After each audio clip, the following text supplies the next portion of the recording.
Good afternoon, Colorado. Good afternoon, everybody, even if you're listening outside of Colorado. This is Josh with K4CO Radio. Happy April 20th, everybody. That's right.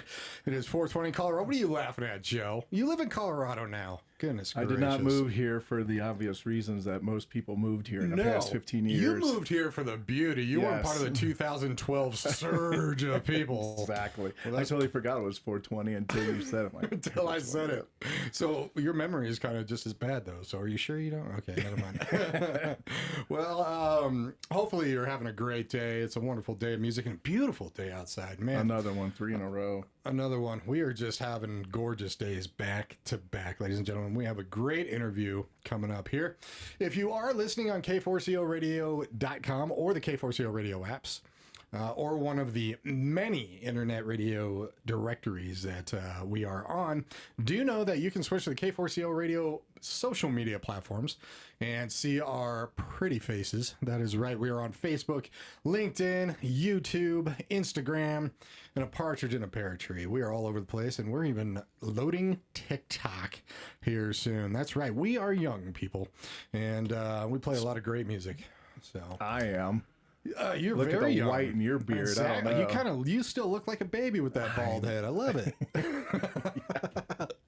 Well, sometimes I think like a baby too. So. Oh, I know. I host a show with you, sir.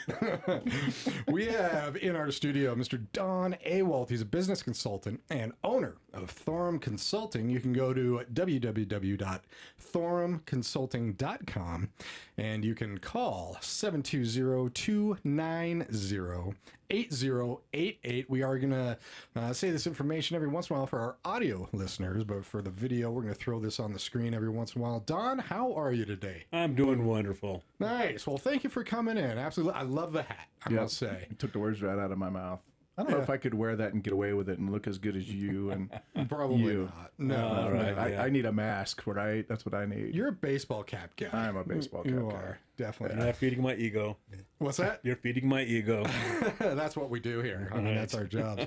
But yeah, business consultant, owner. When did you start Thorum Consulting? Thorum Consulting officially started in 2020.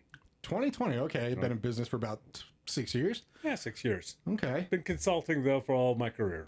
Nice. Okay. Well, and the great thing is, I mean, you consult with businesses. You help businesses. So you started your own business. So you must know a lot of bit about it. I know a little bit about it, yes. A little bit. How would you describe Thorum Consulting in just simple terms? What do you do?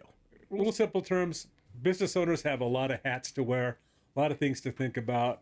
They need some ideas to bounce off of somebody who's experienced, help them focus on the key elements that will move their business forward so that they don't feel so overwhelmed. That's what a good business consultant does. That's what Thorum Consulting does. And my expertise in the company is strong background in accounting. I used to be an accountant, and I figured out mid-career I don't like doing taxes. I don't like doing bookkeeping, but I do love accounting. But you do love accounting. Okay, fair enough.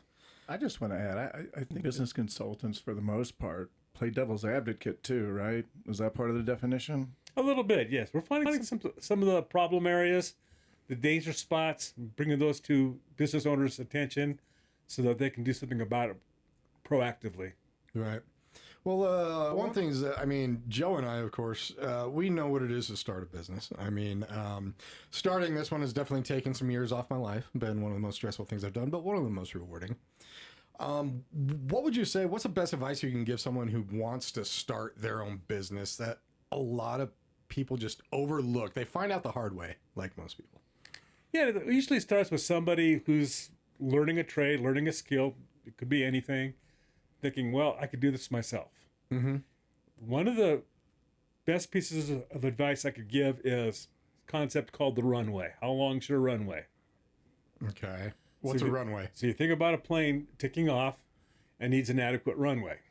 Right. So there's a lot of variables here. Mm-hmm. Are we talking about a Learjet? Are we talking about a single prop plane? And what's the condition of the runway? And then more importantly, what kind of plane are we in? That's the business vehicle. And how laden down is it? So for the person who's starting their business, how much responsibility do they have on the home front for making sure that there's food on the table and the mortgage is paid, rent's paid. Right. And also how much is in savings that can be invested into the business and also carry them personally until the business is providing ample cash flow. So what does it take to get this plane off the ground? What's the skill of the pilot? How skilled are they in their profession? Mm-hmm. A lot of little factors in there to talk about. So how long is the runway? Is one of the first things I like to talk to business owners about. Do they just need to start something off a little part-time on the side? Are they in a position that they can leave their full-time job and do this as a solopreneur? Do they have what it takes? Don, do you suggest people, for the most part, to start it off as a side hustle first to learn the ropes, figure it out, versus quitting and jumping right in? I usually recommend that, especially when there's a home front situation where there's a spouse, maybe children, house payments to make, food to put on the table. It could be quite a risky adventure for them to do that. Maybe the spouse has got a great job, is providing ample income. Even there, it can cause a lot of stress on a marital relationship. Well, you probably know this. Is it 50% of new businesses fail in their first year, or is it 50% in the second year, or is it another percentage? It's another percentage. It's I like the old joke that 67.4% of statistics are grabbed out of the air. Yeah, I love it. Yep, made up on the spot. Made up on the spot, like the one I just made up. It really depends on who's taking the survey, but yes, the failure rate of new businesses is very high. It's tough to make it through 3. So 3 years is kind of the mark. That's a life cycle of beginning a business. You would say is 3 years. I would say 3. That's 3 years. At 3 years, the company better be generating ample cash flow for its next phase of growth.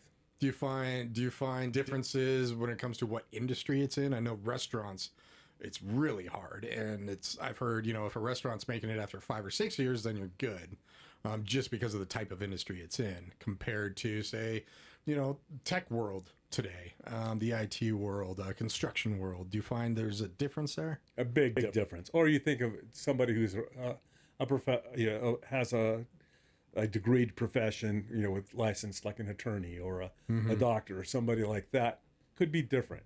Right. However, in general, if there's a period of time, the business has to make it through the growing pains, right, and get to that point where we now have a business, we're ready to go to the next level.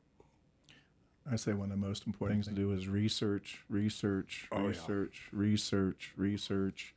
Call people, even if you don't know them, get to know them, network, and say, okay, this is what I want to do. What's your best advice?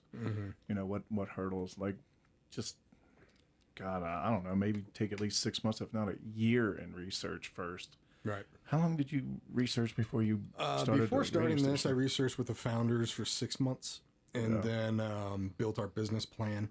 So until we got up and running, it was about 9 months before everything. So we did a lot of research, which, I do agree you have to.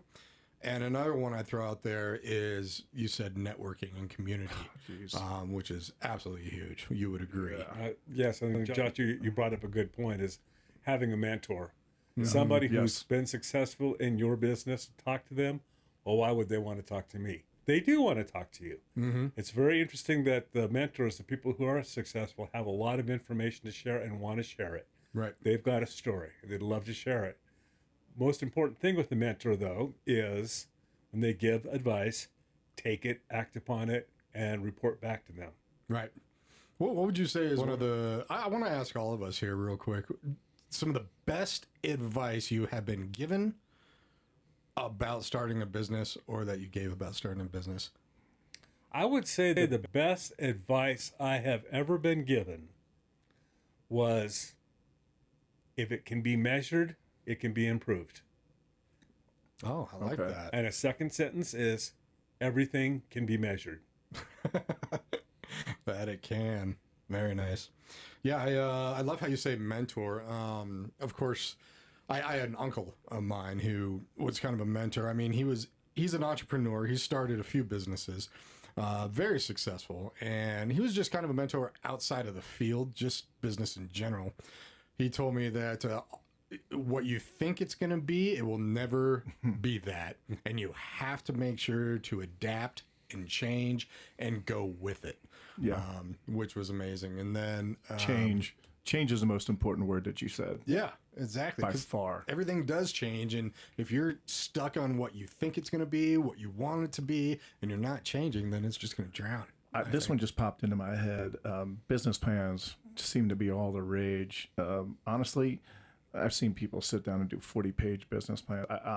I tell you, I think a 3 to 5 page business plan is all you need. Do you agree, disagree, and why? I argue both sides. I can say the one thing, the 40-page business plan you talk about is usually for a particular purpose. So going to a bank for an SBA loan or looking for investors. Once the plan is done, once it's served its purpose, it goes into a file. Is it ever looked at again? And there's some incredibly valuable information in a full business plan.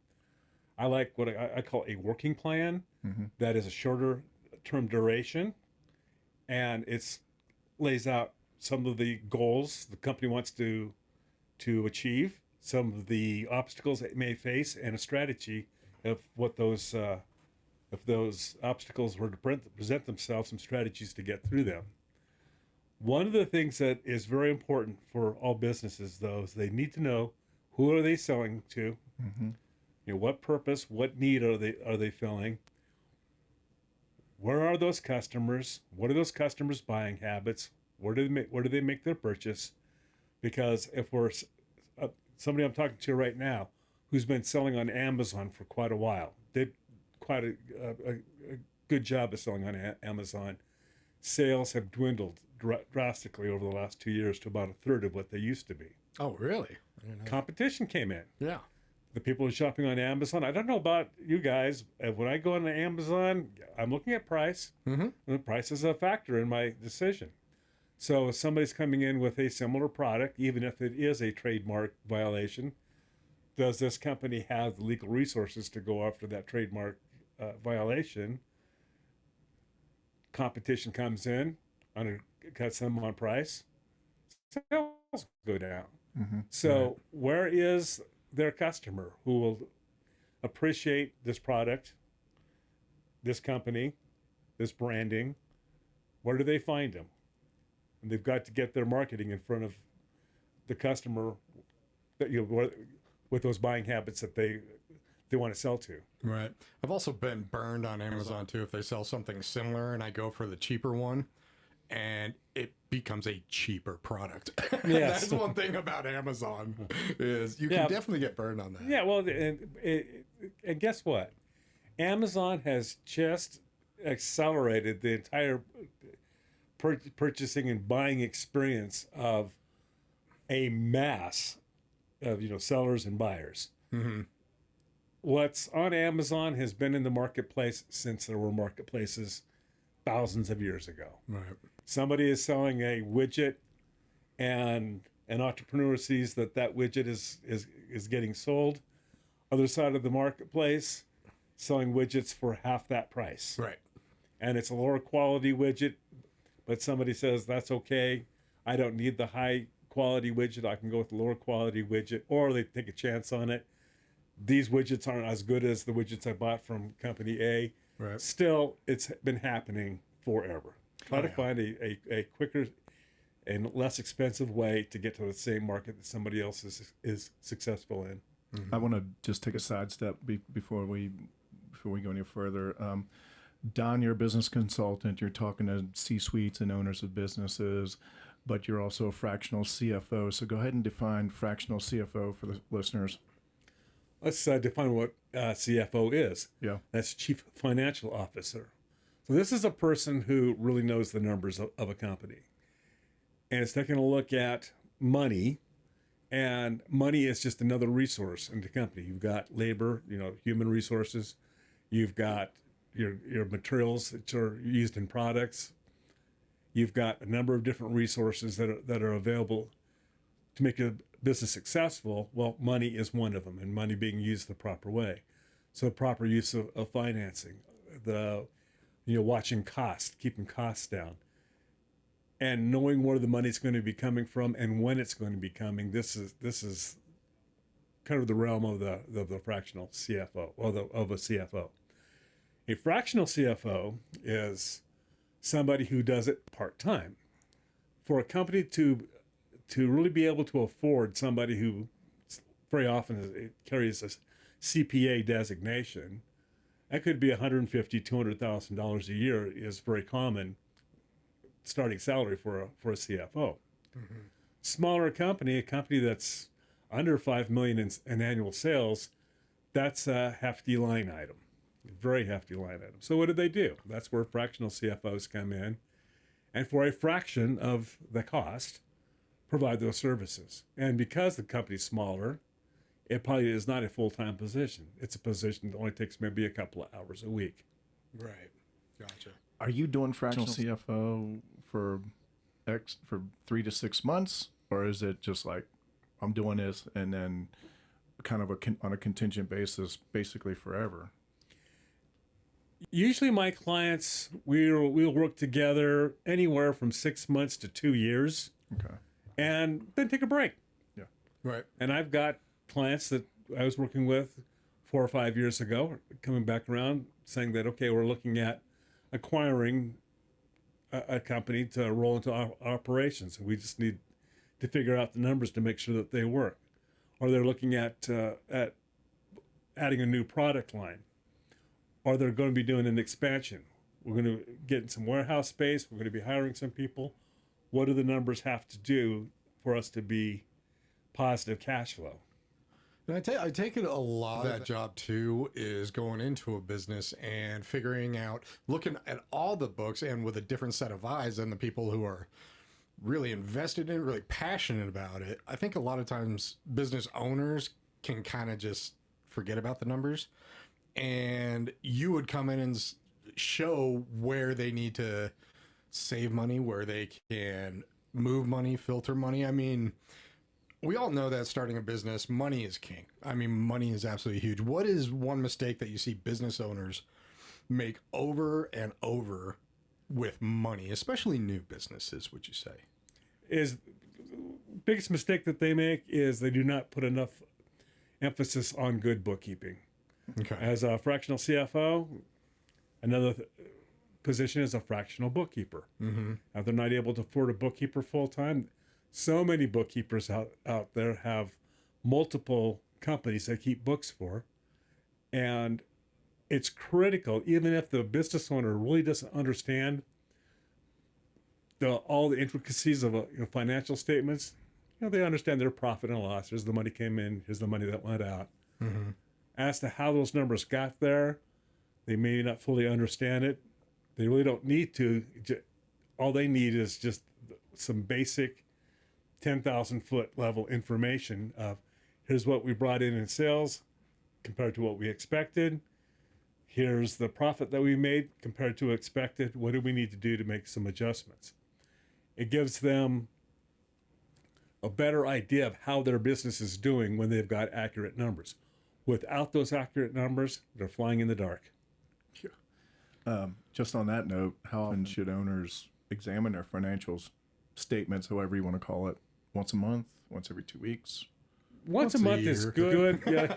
Smaller companies like little solopreneur companies, under 500,000 a year, maybe quarterly, as long as there isn't financial stress. If there's constant problems of the bank account is fat with cash, then next week we're scraping nickels together to make payroll. Mm-hmm. That's a situation where probably need somebody to come in and take a look at what's going on with the flow of cash to the company, and that would be more of a CFO type person rather than a bookkeeper. Bookkeeper's just getting the information, putting it in, categorizing it into the bookkeeping system, whatever they're using, and getting the information compiled for them to take a look at. But the day-to-day cash flow issues, if they're having some stress there, then you probably want somebody to take a look at anticipating money's coming in, anticipating money's going out, and doing a little planning to carve off the peaks and fill in some valleys. Let's do this. It's 5:50. We've been about 20 minutes. Yeah. If you want to get a hold of Don, you can call him at 720-290-8088. 720-290-8088. That's Don Awalt, owner of Thorum Consulting. He's a business consultant and fractional CFO. And if you want to email, it's Don, D-O-N, at thorumconsulting.com. You mentioned a little while ago, you were talking about small business, medium-sized business, large business. And I find it real fascinating because people who are not business owners, when I found out the number, and I don't remember the number, I'm going to have you kind of say what it is, but a small business, the amount of revenue and money coming in that qualifies a small business is quite a bit, you would say, right? What is that?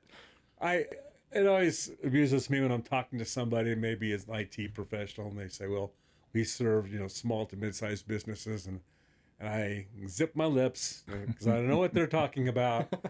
However, let's talk about what a large business is. Large business is one that's got global operations. So this would be, an IBM. This would be a P&G. P&G. We go on and on. Yeah. We're talking about, they talk about revenues in billions. They usually round off their financial statements to the nearest 100,000 when they're looking at them, just so that they can see the numbers. I'm not kidding. Josh can do that now. I've worked with multi-billion-dollar companies, and they didn't round off to the 100,000, but we did round off to the nearest 1,000, Right. just so we could see the numbers, because otherwise it was just the numbers were so massive. So what's a mid-sized company? Well, I would say what you would call big business around Colorado are like mid-sized businesses.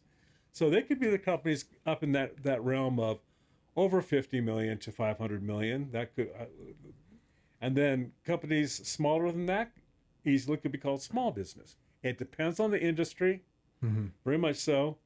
But a small business could be a company that's running 30, 40, 50 million dollars a year. That can be a small business, and when compared to the global, to the global platform. Right.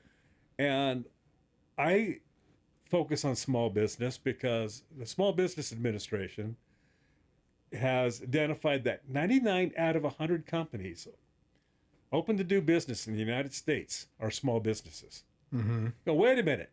Only 1 out of 100 is a mid-sized or large company? Again, these big companies, you see a Walmart. Well, what's around the Walmart? Bunch of strip malls, small businesses, and there's easily 99 companies open for business within a mile either direction of that Walmart. So that's the companies that need the attention, because the Walmart, they can afford to hire the CFO, the CEO, the CIO, and all the rest of the C-suite. These smaller companies, not so much. They need the help, the guidance, the resources to keep their doors open, especially in the realm of competition with a Walmart. Ladies and gentlemen, Don Awalt, owner of Thorum Consulting. I'm curious about the name Thorum Consulting. What does the name Thor mean? How did you come up with it? How did you land on that? It's pretty intense here. Okay. It means nothing. Nothing. I was looking for a name that I didn't want to associate my name with the company, not because I don't want to shame the family name or anything like that. It was more of if someday I want to sell it. It sounds like an element on a periodic table. Someday you want to sell nothing. It kind of is. It's only, I think it's Thorium. It's Thorium only is. one letter away. So I saw a sign that said the Forum. The E and the F were burned out. Nice. Okay. That's Kinsman. Yep. Yeah. So I just grabbed that. There's a word. So Nice. You've worked with large companies. I'm sure you've worked with small. Who is kind of, if you had an ideal client, who would that be? company that's in the $2 to $10 million range. Okay. And 30 to 50 employees tops. Mm-hmm.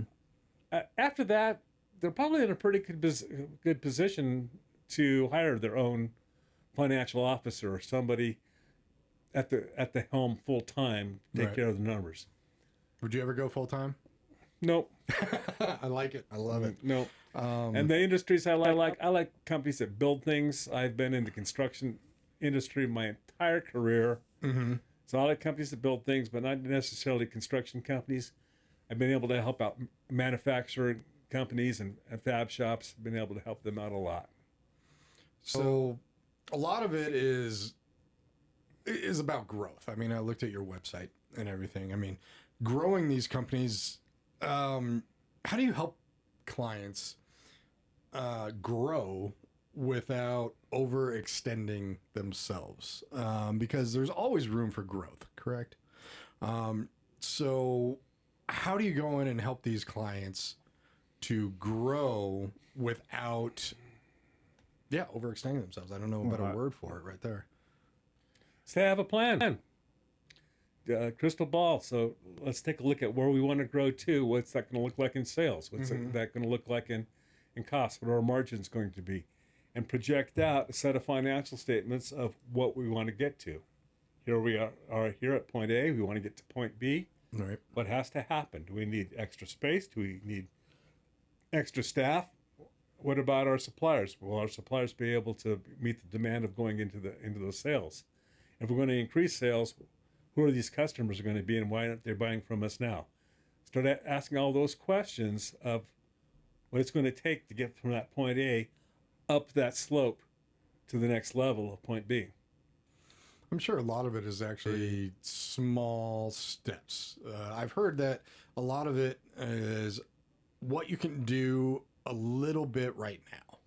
That's all. Every day is just what can I do a little bit right now to help it. Well, when you asked that question, what came into my mind was like, if you want to grow, it almost seems like you have to overextend yourself anyway, because that's extra energy to increase the growth. Mm-hmm. And if you counter that, I would love to hear.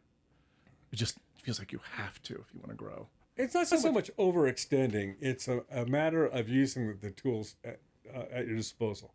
Working at a company right now it's a construction company and is growing quite well. Good 20 to 25% growth in annual sales. So they're just doing a wonderful job. And especially in 2025, they had a great year. A great year with their margins, their profitability, their cash flow. Set them down and said, you need a $100,000 line of credit. So they went to the bank. Bank didn't give them $100,000, but they gave them $30,000. Great. Now what you want to do is you want to use that line of credit periodically, take some out of it, get it paid back, show that you're a good customer, you're a good banking customer. They just went to the bank. We'd like to extend it to $100,000. They didn't extend it to $100,000. 60. They extended it to $60,000. And guess what? We're going to do the same thing. Yeah. They just want to get to a point that they have 2 months worth of payroll at their disposal, just so that if things went really sour, they've got plenty of time to take care of their employees while they figure out what their next steps are going to be. So when we talk about overextending, when they're taking looks at their growth, and some of the things that they're looking at is they've got small little warehouse space scattered around town. They'd like to consolidate it into a central area. So we're talking right now about what that warehouse space is going to look like and what they're going to need to get out of it. And so they really don't have to worry about overextending themselves because they've got a $60,000 buffer. You started off with that scenario, and the first thing that came in my mind is exactly what people do with their credit cards. Mm-hmm. You've got a $5,000 limit. Take out $4,000, pay it back right away, go ask for an increase. Same exact thing. So, and exact same thing with the business, where so many consumers get into trouble as they take they borrow some money on the credit card without a plan to pay it back. Right. Businesses, when they're dipping into their line of credit, they've got to do the same thing. They have to have a plan to get it paid back. Right. And make that the priority. Right. Absolutely. When it's 15, 20, 29% interest on that money. For a credit card? Oh, yeah. Don, talk about the life cycle of a business and the importance of it. And this is something people should understand and know before they start a business too, right? Yes, it is.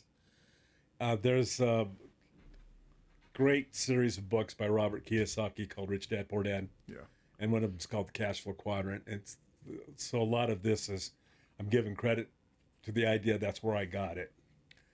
Somebody starts off as an employee, they're getting a paycheck. They say, wait a minute, I could do this myself. So they open their own business, file with their state, business name, open up a bank account. The key element is totally keeping records with your business separate from personal. And they go into business, start doing some marketing, get some clients. They are now self-employed, which means they own their own job. Right. If they were to stop work, the money stops. So they don't really have a business yet. There's no systems in place. Sometimes it's called solopreneur. It could still be a solopreneur and still be a pretty good sized company. It could be up into the millions of gross revenues and still be a solopreneur. That if that business owner stops working, the business stops. So what's the next cycle? It's turning it into a business, which is systematizing of the operations, everything from generating leads, bringing in sales, the productions to deliver on those sales, all the administration of running the company. Everything from A to Z has got a system in place such that it's not dependent upon any one individual. So that's a business. And an example I always like to give is, how many hours a day does Henry Ford have to put in at the Ford Motor Company? Considering the man died years ago. Right. And it's still producing F-150s and Mavericks, right? So a business is not dependent upon the owner. A business is dependent upon the systems. Then the next cycle is investor. So when a company gets large enough that it can acquire other companies, and diversification being a key factor, that hey, we're real strong in the economy in this area during this season. Well, with the seasons that we're down, let's find businesses that are strong in that season and diversify with them. Or market segments. We're real strong in this market segment. This market segment's starting to fade, having a few problems when recession kicks in. Let's find a market segment strong during recession times. So investing then becomes quite important for the ultimate company and for a business owner as well. What are they going to do with this business they've built their entire life? Mm-hmm. Are they going to pass it on to their kids? Are they going to just let it to dry up on the vine? Are they going to sell it? Very often business owners want to be in a position that someday they can sell their business. Right. And you kind of touched on this a little bit. I mean, that's when kind of SOPs become very crucial, standard operating procedures, right? When does a company need to start thinking about that organizational chart, that standard operating procedure right there? Because later on, of course, when they want to hand this off, when they want to sell it, but when would you say a company needs to start implementing that? Day one. Back when they're a solopreneur. Start identifying all the things that they do by themselves. The organizational chart of, okay, I'm the president. I'm also the vice president of sales. Mm-hmm. I'm also the vice president of marketing. I'm also the vice president of administration. I'm also the vice president of production. I'm vice president of all these. Start thinking in those terms. Have all the tasks that the solopreneur does within those categories, and get standard operating procedures put together, review them, keep them up to date, because early on in the business, it's pretty easy to put these things together. Once a company is up and running and trying to go back and fill these things in becomes kind of a daunting task. Right. Take you a long time if you It does take a long time, yeah. And to get it, all the little nuances of the business documented can be quite time consuming, quite tedious. I'm curious when you're starting a business and you do research, what do I need to do, and blah blah blah. A lot of it is just kind of finding out for yourself. And one big thing is finding a mission statement and a vision statement. I've worked for, companies. I worked in corporate America, many different jobs. And, it's, this is our mission statement, our vision statement. And okay, cool. And it's always, we're going to do right by our customers and do this and do this. It should be inherent. It should. And that's why I'm curious. That's why I'm about asking this is, one, do you feel that a mission statement and a vision statement is important, as important as I have been told my whole life? And two, what would be an effective mission statement or vision statement? I would say a vision statement, mission statement is only important if the company really abides by it. That's their Kool-Aid everybody has to drink. Right. And everybody knows the vision and the mission. Everybody, if you went through the organization and asked the employees, what is the purpose of this company? Right. And they could respond back pretty much the same response, then you got a good vision mission. So the vision is the visionary, the entrepreneur of what they see in the future. When we think about companies that have had great visions, you think of Steve Jobs, you think about Nike, you think about some of these companies that have got just an incredible organization and an incredible product that they sell. Mm-hmm. It's the result of a very powerful vision. I like to think of mission like Mission Impossible. Your mission, if you choose to accept it, is this. What is it? Whose lives are we changing?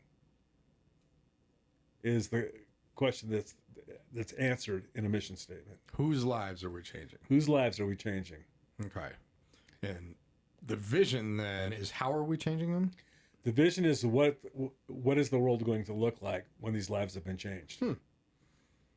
I like that. I've never kind of heard it explained like that. My favorite vision, sometimes you can have a vision and mission into one sentence. I wish I could recite it word for word, but space, the final frontier. These are the voyages of the USS Enterprise. And on. That's the perfect vision, mission statement I've ever heard, ever. Right. I watched that show all the time as a kid. Did you? Yeah, I watched Star Trek, absolutely. We are of age to have seen the original. Definitely. You saw some repeats. You're not as old as me. No, I'm definitely not as old as you. You look older, but you just... I look older, but I'm definitely not. So want to get kind of... We've talked about a lot of different factors here. What would you say is like the top key factors in any company's success, no matter what you do, no matter what industry you do? The top things that should always be, stapled on the wall and you look at every single day. The mindset of the people running the business. Mindset of the people running the business. Yep. Okay. The people who are making the decision, their mindset. So there's really not something that all businesses just need to put on the wall. It's really about that particular business. So often I see the mission statements or vision statements that you could just pluck that and hand it to any other company. Right. That's why I found them to be so... I'm not going to say who I worked for, but useless. It's this mission statement here can go innocuous. For anybody. You read them and you go, okay, it looks like about 8 or 10 people are sitting in a room for over a weekend. Yes. And then they pulled together. This is what they pulled together. Yeah, that's what it looks like. That was what it feels like. Have integrity. However, treat the customer like they're family. Yes. Exactly. Sorry, Olive Garden. I think so important is the mindset of the business owners and their attitude. A study was done where College of Business is looking at their graduates and realized that their graduates were not faring any better than any other graduates of any other business school, and why. Mm-hmm. So they said, okay, let's talk to them and let's find out the ones that are successful. What are their key attributes? I was just thinking, And they went down through it, and they kind of put it into three categories: skill, talent, and attitude. Skill being something that had to be learned. Mm-hmm. Talent was just something that was just an inherent talent of them, based on their life upbringing and who they were. Mm-hmm. Attitude, though, by far, 3 out of 4 people, it was all about their attitudes. I say skill to get the business started, but attitude to keep it going. An attitude really for, I would say, employees, people that you hire. Do you treat them well? Is their attitude really great? Do they love working for you? Do they really get that vision of yours? Do you listen to your employees? Do you give them a voice? Or is it just tell them what to do and say, go do it? Mm-hmm. I mean, I just tell you what to do when you do it, but you love me I anyway. don't know what you're talking about. A skill, talent, and attitude. Where do you think most businesses that fail lack? I would say they lack in the attitude. Okay. If it was just kind of plucking it out, because they usually have a skill that they have mastered. They are a master auto mechanic. They are a master painter. They are a master chef. Right. So how come they don't have a successful business in that? They know it probably better than the smallest percentage of other humans on Earth, and yet they fail. Why? I'll give you one answer, which I believe is that a lot of times the masters are not good managers. No, not good communicators. Yeah. I mean, I've seen that my whole life where, this person is so good at what he does. Let's promote him to a management role. And then it's like, it fails. And what is a small business when it starts off as a person in this skill? They're wanting to move up and bring other people in, unable to manage those people. And a lot of that management of people is not, it's a skill to be learned. It will not be learned unless they have the right attitude, that they have to be able to delegate, give up, and give somebody else room to learn this trade themselves. Yeah, I'd say a lot of owners are afraid to give up everything. But Well, you have to if you want to grow. Trust. You're given trust and giving up control, I guess I would say. You've been doing this for quite some time. You've been a consultant for quite some time. You've owned your business since 2020, right? Right. This iteration of my business, yes. You're right. Can you think of a story that really stands out that you worked with a company? Whether it's smooth, whether it was rocky, but it kind of reminded you and said, this is exactly why I'm doing this. I can think of a company that, we'll talk about a company that failed. Okay, perfect. And it's here locally in Denver. They had a product that would float on water and absorb crude oil. Really? Okay. The only ingredient in the product was wood. Specially treated that it turned into little sponges. It would soak up the wood, and because it would float, Soak up the oil. Soak up the oil, excuse me, thank you for the correction. Suck up the oil, could be skimmed, collected, and been used as biofuel or a variety of other things. However, key point here is it could be used to clear up oil slicks. And it was being used effectively. One of the challenges that they had was the big companies that had manufactured, products that would also absorb oil, did everything they could to keep this company from going to market. And when I entered the picture, the company was on its last, just on its last nickel. And we started putting together a plan of what it's going to take to resurrect the company and get it back up and going again. Their full production facilities, good marketing plan, and I was helping them find some funding. And we found some funding. And the first round was going to be to come in with $250,000 just to get just the infrastructure of the company put together. And it was followed by up to $5 million, which again, it sounds significant for a company that's totally nearly out of business, but in the world scheme of things, it's still pretty small. But just the first round was going to be $250,000 just to see if things would work.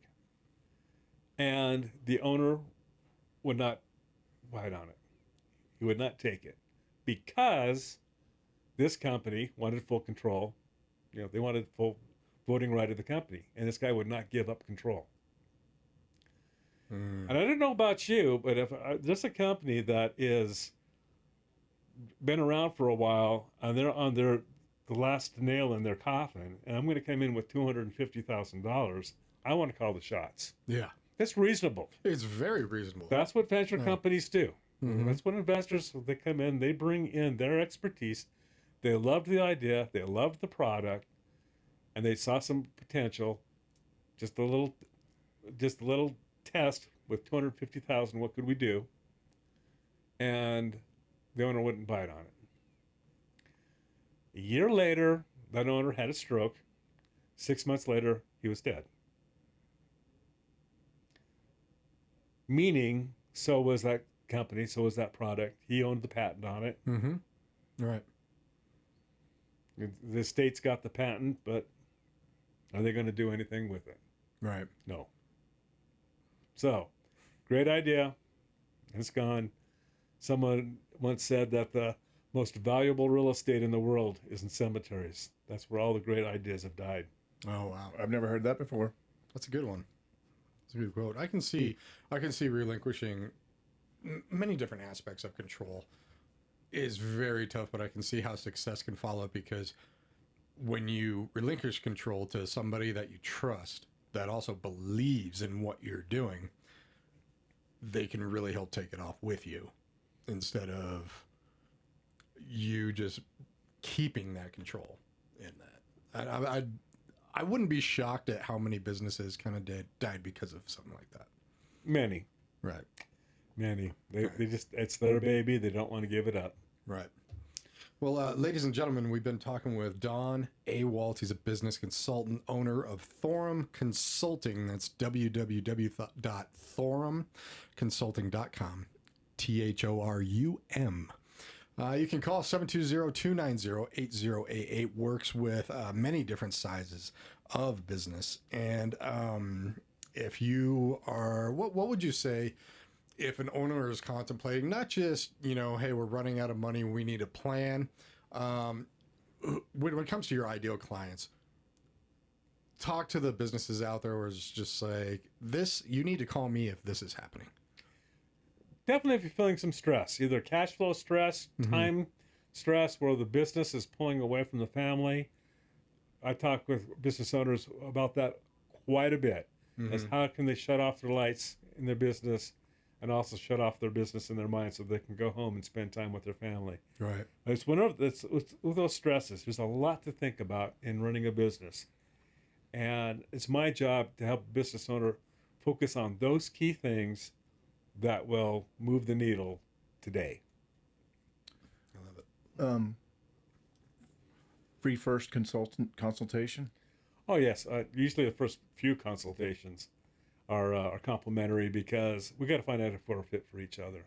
Yeah. I got to find out if I'm the right person for them, and if they feel that they can work with me. That's shooting down a barrier right there. Absolutely. Best way for them to contact you: email, phone number. Either Don at ThorumConsulting.com, or they can give a phone call 720-290-8088. You're on LinkedIn too. Is it Don Awalt? Yes. I can't remember. Is it Donald Awalt? It's Don Awalt. It's right? Don Awalt. Don Awalt, Thorum Consulting. THORUM Consulting. Just send them a message on LinkedIn as well. Absolutely.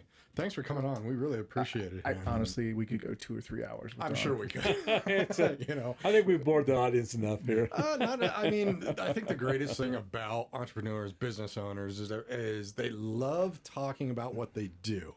So I think these free consultants that you have with people are pretty easy for you, because you're listening a lot. Because when I was in the financial world, I worked with a lot of businesses in banking, and I didn't have to prod too much as to what they do. But you're a curious guy, and Yes. other entrepreneurs, business owners naturally are curious as well. So they're going to be interested in having a discussion with somebody that has Don's resume for sure. Exactly. Thanks again for a wonderful conversation. Really appreciate it. It's been my pleasure. No, definitely. I think we got to get you back in here again. There's just, the world of business is so huge. I mean, there's 90 different avenues we could go down. So if you want to, we would love to invite you back in. Well, sure, of course. Wear the same hat. Yeah. All right. And I'll wear mine. I got one similar to it. If you did catch the end of this interview, it will be on the K4CO Radio social media platforms for at least a month. If you heard it on the radio station, on the apps or the website, do know you can go to the K4CO Radio social media platforms. Check it out. Again, it will be there for at least a month. And if you know somebody that just, might like to hear about this, send it over to them. All right there. So thanks again, Don. Absolutely appreciate it. Thanks, Don. Yeah. Absolutely. Thank Stay you. tuned, everybody. We do have, in about a half hour, we have one solid hour of only Colorado musicians every single day from 7 p.m. to 8 p.m. So huge melting pot of all different genres. And then, of course, tonight, an all new kind of vague radio episode with Andrew Tyler and Rob Dixon. Make sure the kids are asleep because, yeah, they can get a little mouthy sometimes, but they love Colorado music and they really take a deep dive at wonderful musicians we have. So thanks again. Check it out. www.thorumconsulting.com. Mr. Don Awalt. You guys take care and have an amazing